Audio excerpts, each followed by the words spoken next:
Nice shoes, you little snake. I said you could borrow them, not be buried in them. Girl, I don't know who gets the $58 in your bank account, but I call dibs. Okay, you look gorgeous, don't get me wrong, but who the hell chose this outfit, girl? I mean, no wonder you're getting cremated. I'd want to burn that dress too. Your mom didn't like the googly eyes I put on you, so that was a waste of 50 cents or whatever. But, oh, my bad. I saw this guy walking his dog today and it reminded me of you. Not because you had a dog, you looked like the dog. Bow, bow, bow, got him. Oh my God, her ghost is talking to me. You want me to have your Toyota Camry? Oh, I could never. You insist? Oh, rats, I guess I have to. I figured you'd want to be buried with your favorite item, so I brought a couple red flags. You love them so much in men. Boom, got her. Your mom was playing the most depressing music, so I just queued up a couple fun songs, don't worry. This is an excuse to get out of plans with Jess next week, so don't tell her that.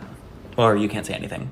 Okay, great, never mind. Yes, girl, yes. Yes, we can't let this hair and makeup go to waste. Come on now. Woo! Okay, now a silly one. Jess gave $5 to your funeral fundraiser.